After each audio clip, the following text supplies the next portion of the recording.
you are getting the presidential daily brief only once a week. Well, I get it when I need it. But is there some skepticism? I get it first of all, these are very good people that are giving me the briefings.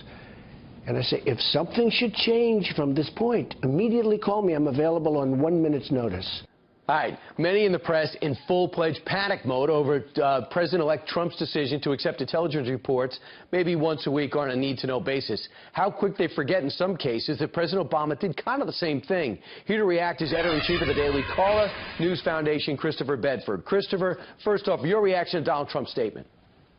I think it's fun to see this newfound concern amongst the media. They've been in the panic mode, as you pointed out, since basically Election Day, when they suddenly realized that this was not going the way that they'd anticipated with Hillary Clinton.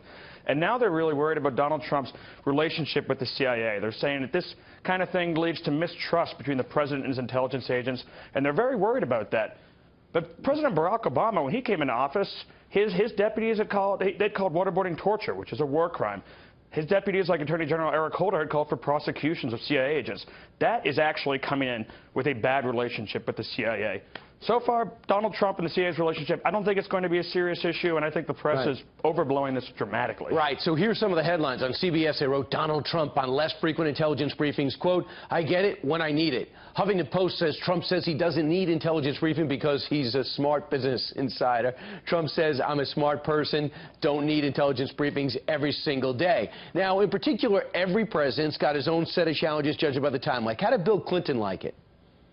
Bill Clinton worked with the CIA, but maybe some of the closer ones that could draw this in is President Nixon was the first person to get daily presidential briefings, or at least to have them offered, and he declined them. He wouldn't meet with the agents. He had them deliver them written, and then once he came into office, it turned out that he hadn't even opened them.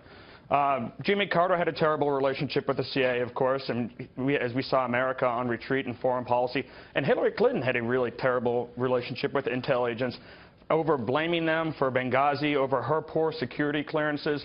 Agents who I've talked to, they may be a little worried about Donald Trump and what he's doing, but they didn't dislike him like they disliked Hillary Clinton. And by the way, James Woolsey, who has come over to be won over by Donald Trump, was the CIA director for Bill Clinton and never met with him face-to-face.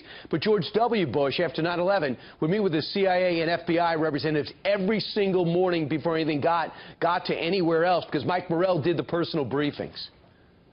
It's absolutely wild. And, well, I think we'll see. And by the way, President Barack Obama was hit routinely by the right-wing press and almost never by the Washington Post for not wanting to meet with his intelligence agents, was not trying to meet with the generals who are in charge of Iraq and Afghanistan, and for despite saying he was going to run down these wars and rely on intel, letting them all get out of control where he wasn't meeting with people. And now I think the Washington Post has woken up to it.